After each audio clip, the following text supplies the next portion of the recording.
ನಮಸ್ಕಾರ ಆತ್ಮೀಯ ಅತಿಥಿ ಉಪನ್ಯಾಸಕ ಬಂಧುಗಳೇ. ಇಡೀ ಕರ್ನಾಟಕ ರಾಜ್ಯದಲ್ಲಿ ಇರತಕ್ಕಂಥ 6,600 ನಾನ್ UGC ಅತಿಥಿ ಉಪನ್ಯಾಸಕ ಬಂಧುಗಳಿಗೆ ರಾಘವೇಂದ್ರ ಚೌಡಕಿಯವರು ಮಾಡತಕ್ಕಂಥ ನಮಸ್ಕಾರಗಳು. ಸ್ನೇಹಿತರೆ, ಈಗಾಗಲೇ ನಾವು ಹಲವಾರು ಸರಿ ಹೊರಗಡೆ ಉಳಿದಿರ್ತಕ್ಕಂಥ ಎಲ್ಲ ಉಪನ್ಯಾಸಕರ ಪರವಾಗಿ ಬೆರಳಿಕೆಯಷ್ಟು ಆದರೂ ಪರವಾಗಿಲ್ಲ, ನಾವು ಕೆಲವರು ಪ್ರಮುಖ ಜಿಲ್ಲೆಗಳಿಂದ ಆಯ್ದಿರ್ತಕ್ಕಂಥ ನಾಯಕರು ಬಂದು ಬೆಂಗಳೂರಿನಲ್ಲಿ ಪದೇ ಪದೇ ನಾವು ಹೋರಾಟಕ್ಕಾಗಿ ಈಗಾಗಲೇ ಹಲವಾರು ರೂಪರೇಷೆಗಳನ್ನು ಮಾಡ್ತಾ ಇದ್ದೀವಿ. ಪ್ರತಿಯೊಂದು ರೂಪರೇಷೆ ಮಾಡಿದವ ಸಹಿತ ನಮಗೆ ಹಿನ್ನಡೆ ಆಗ್ತಾ ಇದೆ. ಕಾರಣ ಹಿನ್ನಡೆ ಅಂತಂದು ಅನ್ನೋದಕ್ಕಿಂತಲೂ ಇದರಲ್ಲಿ ಪಿತೂರಿ ಇದೆ. ಇದರಲ್ಲಿ ನಮ್ಮಲ್ಲಿ ಸಹಿತ ರಾಜಕೀಯ ಸೇರಿಕೊಂಡಿದೆ. ಯಾಕಂದರೆ ಒಂದು ಬಣ ನಾವೇನಾದರೂ ಮಾಡ್ತೇವೆ ಅಂತಂದವಾಗ ನಮ್ಮಲ್ಲಿ ಇನ್ನೊಂದು ಬಣ ಧ್ವನಿ ಎತ್ತಲಾರ್ದಂಗೆ ಅಥವಾ ಸರ್ಕಾರದ ಫೇವರ್ ಇರ್ತಕ್ಕಂಥವ್ರು ಕೆಲವರು ಆಗಿಬಿಟ್ಟಾರೆ. ಇಲ್ಲಿ ಭಾಳ ದೊಡ್ಡ ದುರಂತ. ಇದರ ಮಧ್ಯೆ ಇವತ್ತು ನಾವು ಇಲಾಖೆಯಲ್ಲಿ, ನಮ್ಮ ಉನ್ನತ ಶಿಕ್ಷಣ ಇಲಾಖೆಯಲ್ಲಿ ಹಲವಾರು ಅಧಿಕಾರಿಗಳನ್ನ ಭೇಟಿಯಾಗಿ ಮತ್ತು ಅಲ್ಲಿಂದ ಬಂದು MS ಬಿಲ್ಡಿಂಗ್ನಲ್ಲಿ ನಮಗೆ ಇಲಾಖೆಗೆ ಸಂಬಂಧಪಟ್ಟಿರ್ತಕ್ಕಂಥ ಉನ್ನತ ಅಧಿಕಾರಿಗಳನ್ನು ನಾವು ಭೇಟಿಯಾದವಾಗ, ಸರ್ ಏನಿದೆ ನಮ್ಮದು ನಾನ್ UGC ಅತಿಥಿ ಉಪನ್ಯಾಸಕರ ಕಳೆದ 3 ತಿಂಗಳಿಂದ ಹೊರಗಡೆ ಇದ್ದೀವಿ, ನಮ್ಮ ಬದುಕು ಮತ್ತು ನಮ್ಮ ಭವನಗಳು ಭಾಳ ಗಂಭೀರ ಆಗ್ಯಾವ, ಮುಂದೆ ನಮ್ಮ ಪರಿಸ್ಥಿತಿ ಏನು ಸರ್, ಏನಾದರೂ ಸರ್ಕಾರದ ಮುಂದೆ ಪ್ರಸ್ತಾವನೆ ಇದೆನಾ ಅಥವಾ ಇಲಾಖೆಯಲ್ಲಿ ಏನಾದರೂ ನಮಗೆ ಆಗಿ ಒಂದು ಕಡತ ರೆಡಿಯಾಗಿದೆ ಅಂತ ಕೇಳಿದವಾಗ, ಯಾವುದೇ ರೀತಿಯ ಕಡತ ಇಲ್ಲ, ನಿಮ್ಮ ಬಗ್ಗೆ ಯಾವುದೇ ರೀತಿಯ ಚರ್ಚೆ ಸಹಿತ ಇಲ್ಲ, ಇಲಾಖೆಯಲ್ಲಿ ಇಲ್ಲ, ಮತ್ತು ನಿಮಗೆ ಸರ್ಕಾರದ ಮುಂದೂ ಅದರ ಬಗ್ಗೆ ಯಾವುದೇ ಚರ್ಚೆ ಇಲ್ಲ. ಕಾರಣ ಅಲ್ಲ ಸರ್, ಮತ್ತು ಈ ನಮ್ಗೆ ಹೊರಗಡೆ ಎಲ್ಲ ಬಹುತೇಕರು ಹೇಳ್ತಾ ಇದ್ದಾರೆ ನಿಮಗೆ ಸಿಹಿ ಸುದ್ದಿ ಅದೇನು ನಮಗೆ ಗೊತ್ತಿಲ್ಲ ರೀ, ನೀವು ಇದುವರೆಗೆ ಧ್ವನಿ ಎತ್ತಿಲ್ಲ, ನೀವು ಒಂದು ಗಂಭೀರವಾದ ಹೋರಾಟ ಮಾಡಿಲ್ಲ, ನೀವು ನಿಮ್ಮ ಹುದ್ದೆ, ನಿಮ್ಮ ಬದುಕು, ನಿಮ್ಮ ಹಕ್ಕನ್ನೇ ನೀವು ಮರೆತು ಕೂತ್ಕೊಂಡವಾಗ ಯಾರು ತಾನೇ ಏನು ಮಾಡೋಕ್ಕಾಗತ್ತೆ ಅಂತ ಆ್ಯಕ್ಚುಲಿ ಅವರು ನಮಗೆ ಇಂಡೈರೆಕ್ಟ್ಲಿ ಒಂದು ಒಳ್ಳೆಯ ಸಂದೇಶ ಏನಂತಂದರೆ, ಈಗಲೂ ನೀವು ಇನ್ನು ಕಾಲ ಮಿಂಚಿಲ್ಲ, ಧ್ವನಿ ಎತ್ತಿ ಈಗಲೂ ನೀವು ಹೋರಾಟನ ಮಾಡ್ಕೊಂಡು ನಿಮ್ಮ ಹುದ್ದೆನ ಪಡ್ಕೊಳ್ರಿ ಅಂತಕ್ಕಂಥದ್ದು. ಇದ್ರ ಮಧ್ಯೆ ನಾವೇನಾದರೂ ಹೋರಾಟ ಅಂದ ಕೂಡಲೇ ನಮ್ಮ ಸ್ನೇಹಿತರೆ ನಮ್ಮಲ್ಲಿ ಬಹುತೇಕರು ಏನು ಮಾಡ್ತಾರೆ, ಇಮಿಡಿಯೇಟಾಗಿ ಇದಕ್ಕೊಂದು ರಿಪ್ಲೈ ವಿಡಿಯೋ ಮಾಡ್ತಾರೆ. ಏನಂತೇಳಿ, ಸಿಹಿ ಸುದ್ದಿ ಇದೆ, ತಕ್ಷಣಕ್ಕಿದೆ, ಸರ್ಕಾರದ ವಿರುದ್ಧ ಹೋಗ್ಬಾರ್ದು.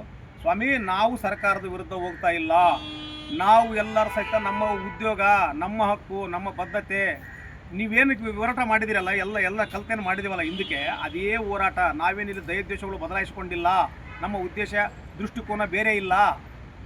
ನಾವೇನಂದರೆ ಅಟ್ಲೀಸ್ಟ್ ನೀವು ಆ ಸಿಹಿ ಸುದ್ದಿ ಅಂತೀರಲ್ಲ, ಅದಕ್ಕೆ ಇನ್ನಷ್ಟು ಒತ್ತಡ ಹಾಕಿಬಿಟ್ಟು ನಾವೊಂದು ಹೋರಾಟ ಮಾಡಿದರೆ ಅಟ್ಲೀಸ್ಟು ಕಾರ್ಯನ ಬೇಗ ಆಗಲಿ, ಅತಿ ಶೀಘ್ರದಲ್ಲೇ ನಮ್ಗೆ ಉದ್ಯೋಗ ಸಿಗಲಿ ಅಂತಕ್ಕಂಥದ್ದು ನಮ್ಮ ಮನೋಭಾವನೆ ಆಗ್ಯದ. ಇಲ್ಲಿ ಬಹುತೇಕರು ಈಗಾಗಲೇ ನೊಂದು ಬೆಂದು ಹೋಗ್ಯಾರ. ಅರ್ಥ ಮಾಡ್ಕೊಳ್ರಿ, ಭಾಳ ಜನರಿಗೆ ಚೂರು ಗುಂಟೆ ಭೂಮಿ ಇಲ್ಲ, ಇದೇ ಹುದ್ದೆಯನ್ನು ಆಶ್ರಯ ಮಾಡಿರ್ತಕ್ಕಂಥವ್ರು ಬಹುತೇಕರಿದ್ದೀವಿ. ಬಹುತೇಕ ಮಹಿಳೆಯರ ಪರಿಸ್ಥಿತಿ ಗಂಭೀರ ಆಗಿ ಹೋಗ್ಯಾವ. ಅವ್ರ ಕುಟುಂಬ ಪೋಷಣೆ ಮಾಡ್ತಕ್ಕಂಥದ್ದು ಭಾಳ ಕಷ್ಟ ಅದ. ನಾವು ಬರೀ ನಾವೊಂದೇ ಬದುಕೋದಲ್ಲ, ನಮಗಾಗಿ ಕುಟುಂಬಗಳವ, ನಮಗೆ ಹೆಂಡತಿ ಮಕ್ಕಳಿದಾರ, ತಂದೆ ತಾಯಿಗಳಿದಾರ, ಅವ್ರನ್ನ ನೋಡ್ಕೋಬೇಕಾಗಿದ್ದು, ಮಕ್ಕಳು ಫೀಸ್ ಕಟ್ಟಬೇಕಾಗಿದ್ದು, ತಂದೆಗ BP-ಗೋ ಶುಗರ್ಗೋ ಟ್ಯಾಬ್ಲೆಟ್ ಕೊಡಿಸ್ಬೇಕಾಗಿದ್ದು ನಮ್ಮ ಜವಾಬ್ದಾರಿ. ಎಷ್ಟು ಅಸಹಾಯಕರಾಗಿದ್ದೀವಿ ಅಂದರೆ ನಾಚಿಕೆ ಬರೋಂಥ ಪರಿಸ್ಥಿತಿ. ಇವತ್ತು 4 ಡಿಗ್ರಿಗಳನ್ನು ಮಾಡಿಕೊಂಡು ನಾವು ನಿರುದ್ಯೋಗಿಗಳು ಕಳೆದ 15 ವರ್ಷ 20 ವರ್ಷ ಸರ್ಕಾರಕ್ಕೆ ಸೇವೆ ಸಲ್ಲಿಸಿ ಏಕಾಏಕಿ ನಾವು ಹೊರಗೆ ಬಿದ್ದೀವಿ ಅಂತಂದರೆ ನಮ್ಮ ಹಕ್ಕಿಗೆ ನಾವು ಹೋರಾಟ ಮಾಡಿದ್ರಿ ಅಂತ ಸ್ವಾಮಿ. ಅರ್ಥ ಮಾಡ್ಕೊಳ್ರಿ, ಈಗಲೂ ಕಾಲ ಮಿಂಚಿಲ್ಲ. ಇದೇ ತಿಂಗಳ ನೀವೇನು ಅಂದ್ಕೊಂಡಿದ್ದೀರಲ್ಲ, ಕೆಲವರು ಇನ್ನೂ ಈಗಲೂ ಹೇಳ್ತಾ ಇದ್ದಾರೆ ನಿಮಗೆ 6ನೇ ತಾರೀಕು ಸಿಹಿ ಸುದ್ದಿ ಕೊಡ್ತಾರೆ. ಸ್ವಾಮಿ, 6 ಬಜೆಟ್ ಆಗುತ್ತಲ್ಲ, 7, 6 ಚರ್ಚೆ ಆಗೋದ್ರಾಗ 8ನೇ ತಾರೀಕು ಬಂತಂದರೆ ಅಲ್ಲಿಗೆ ನಾವು ಹೊರಗಡೆ ಬಂದು 3 ತಿಂಗಳಾಗ್ತದ. ಒಂದು 3 ತಿಂಗಳಾದ್ರೂ ನಾವು ಒಂದು ಗಂಭೀರವಾಗಿ ಧ್ವನಿ ಎತ್ತಿಲ್ಲ ಅಂದರೆ ಅರ್ಥ ಸರ್ಕಾರದಲ್ಲಿ ಏನು ಚಿಂತನೆ ಆಗ್ತದೆ ಗೊತ್ತಾ? ಬಹುಶಃ ಆ ಹುದ್ದೆದ ಅವಶ್ಯಕತೆ ಅವ್ರಿಗೆ ಇದ್ದಂಗಿಲ್ಲ, ಹಂಗಾಗಿಬಿಟ್ಟು ಯಾರು ಧ್ವನಿ ಎತ್ತಿಲ್ಲ ನಮ್ಮ ಲೆಕ್ಕಕ್ಕೆ ಇದು ವಿಚಾರ ಆಗ್ತದ. ಅರ್ಥ ಮಾಡ್ಕೊಳ್ರಿ. ತಕ್ಷಣಕ್ಕೆ ಈಗಲೂ ನಾವು ಕರೆ ಕೊಡೋಣಂತೆ. ಇವೆಲ್ಲ ತಿರುಗಾಡಿ ನಾವು ಕೇಳ್ಕೊಂಡಾಗ ಆತಂಕ ಆಗ್ತಾ ಇದೆ. ಇವತ್ತಿಗೆ ನಮ್ಮದು ಒಂದು ಯಾವುದು ಕಡತ ಇಲ್ಲ ಅಂದ ಕೂಡಲೇ ಎಷ್ಟು ನೋವಾಗ್ತಂದರೆ 18, 20, 25 ವರ್ಷ 30 ವರ್ಷ ದೀರ್ಘವಾಗಿ ಕೆಲಸ ಮಾಡಿ ಇನ್ನೂ ಕೆಲವೇ ಎಷ್ಟೋ ಜನರಿಗೆ ಇಷ್ಟೋ ತೊಂದರೆಗೆ ಸಮಸ್ಯೆಗಳಿದ್ದೀವಿ ನಾವು. ದಯವಿಟ್ಟು ಈಗಲೂ ನಾವೆಲ್ಲರೂ ಸಹಿತ ಒಗ್ಗಟ್ಟಾಗಿ ನಾವು ಅವ್ರು ಬಂದು ನಮಗೆ ನ್ಯಾಯ ಕೊಡ್ತಾರಾ, ಇವ್ರು ಬಂದು ನ್ಯಾಯ ಕೊಡ್ತಾರೆ, ಯಾರು ಬಂದು ನ್ಯಾಯ ಕೊಡಲ್ಲ ಸ್ವಾಮಿ. ದಯವಿಟ್ಟು ನಿಮ್ಮ ಹಕ್ಕು, ನಿಮ್ಮ ಹುದ್ದೆ, ನೀವೆಲ್ಲ ಸ್ವಯಂ ಪ್ರೇರಿತವಾಗಿ ಬರ್ಬೇಕಿಲ್ಲಿ. ನಾವು ದುಡ್ಡು ಕೇಳ್ತಾ ಇಲ್ಲ, ನಿಮಗೆ ಅಕೌಂಟಿಗೆ ದುಡ್ಡು ಹಾಕರಂದಿಲ್ಲ. ನಿಮ್ಮ ಬಸ್ ಚಾರ್ಜಿನೋ ಅಥವಾ ಉಚಿತವಾಗಿರ್ತಕ್ಕಂಥ ಈ ಭಾಗ್ಯ ಪಡ್ಕೊಂಡು ಬಸ್ನಲ್ಲೋ ಅಥವಾ ರೈಲ್ವೇದಲ್ಲೋ ಯಾವ ಮಾರ್ಗದ ಮುಖಾಂತರ ಅದರ ಬರೀ ಇಲ್ಲ ಪಾದಯಾತ್ರೆ ಅದರ ಬರೀ. ದಯವಿಟ್ಟು ಬದುಕಿನಕ್ಕಿಂತ ಹೆಚ್ಚಿಂದ ಏನಿಲ್ಲ. ಈಗಲೂ ನೀವು ಎಚ್ಚೆತ್ತುಕೊಳ್ತಾ ಹೋದ್ರೆ, ಈಗಲೂ ಯಾರೋ ಕೊಡ್ತಕ್ಕಂಥ ಹುಸಿ ಭರೋಸದ ಮೇಲೆ ನೀವು ಆಸೆ ಇಟ್ಕೊಂಡು ಕುಂತ್ರಿಗಿನ ನಾಳೆ ಯಾವ ಹುಸಿ ಭರೋಸೆ ಕೊಡ್ತಕ್ಕಂಥ ನಾಯಕರು ಅದಕ್ಕೆ ಜವಾಬ್ದಾರರಾಗಲ್ಲ. ಜವಾಬ್ದಾರಾಗಕ್ಕೆ ನಾವು ಅಥೆಂಟಿಕೇಷನ್ ಆಗಿ ಯಾವುದೇ ಒಂದು ರಿಜಿಸ್ಟ್ರೇಷನ್ ಸಂಸ್ಥೆ ನಮ್ಮದು ಸಂಘಟನೆ ಅಲ್ಲ.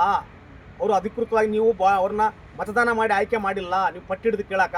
ಅರ್ಥ ಮಾಡಿಕೊಳ್ರಿ. ಎಲ್ಲರೂ ನಾಳೆ ಮೈಗೆ ಎಣ್ಣೆ ಹಚ್ಕೊಂಡು ನಿಂದಿರ್ತಾರ. ಬಹುತೇಕರು ನಾಯಕರು ಜಾರ್ತಾರ, ಎಲ್ಲರೂ ಜಾರಿಕೊಳ್ತಾರ. ಅವಾಗ ನೀವು ಅಸಹಾಯಕರಾಗ್ತೀರಿ. ದಯಮಾಡಿ ಈಗ ಅತಿ ಶೀಘ್ರದಲ್ಲೇ ನಾವು ಒಂದು ಡೇಟ್ ಕೊಡ್ತಾ ಇದ್ದೀವಿ. ಇವತ್ತು ನಾವು ಮತ್ತೆ ಪುನಃ ಇಲ್ಲಿ ಇಲಾಖೆಗೆ ಬಂದಿದ್ದೀವಿ.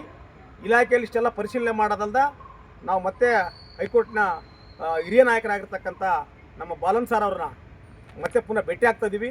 ಭಾಳ ದೊಡ್ಡ ಹೋರಾಟಗಾರರು. ಅವರು ಒಂದು ಸಲಹೆ ಮೇರೆಗೆ ತಕ್ಷಣ ಇವತ್ತು ನಾವು ಡೇಟ್ ಡಿಕ್ಲೇರ್ ಮಾಡ್ತೀವಂತೆ. ದಯವಿಟ್ಟು ಯಾರು ಏನು ಬೇಕಾರಾಗಲಿ ಸ್ವಾಮಿ, ಜೈಲು ಬರೋ ಚಳವಳಿ ಆಗಲಿ, ಫಸ್ಟ್ ಪ್ರಮುಖರು ನಾವಿರ್ತೀವಂತೆ. ಬಾಲನ್ ಸರ್ ಜೊತೆಗೆ ನಾವೇನಿದ್ದೀವಲ್ಲ, ಇಲ್ಲಿ ಕೂತ್ಕೊಂಡಿದ್ದೀವಲ್ಲ, ಕೆಲವರು ನಾವೇ ಫಸ್ಟ್ ಅರೆಸ್ಟ್ ಆಗ್ತೀವಿ. ಅರೆಸ್ಟ್ ಆಗಾದರೂ ಅಟ್ಲೀಸ್ಟ್ ನಾವು ಒಬ್ಬ ಉಪನ್ಯಾಸಕ ತನ್ನ ಹುದ್ದೆ ಕೇಳೋದಕ್ಕಾಗಿ ಇಷ್ಟು ವರ್ಷ ಪಾಠ ಮಾಡಿನಂತೇಳಿ ತನ್ನ ಹುದ್ದೆ ಕೇಳೋದಕ್ಕಾಗಿ ಜೈಲಿನಾಗ ಇಟ್ಟಾರಂದ್ರೆ ಇದು ರಾಷ್ಟ್ರವ್ಯಾಪಿ ಛೀಮಾರಿತನ, ಸರ್ಕಾರಕ್ಕೆ ನಾಚಿಕೆಗೇಡತನ ಆಗ್ತದ, ರಾಷ್ಟ್ರವ್ಯಾಪಿ ಇದು ವಿಷಯ ಆಗ್ತದ.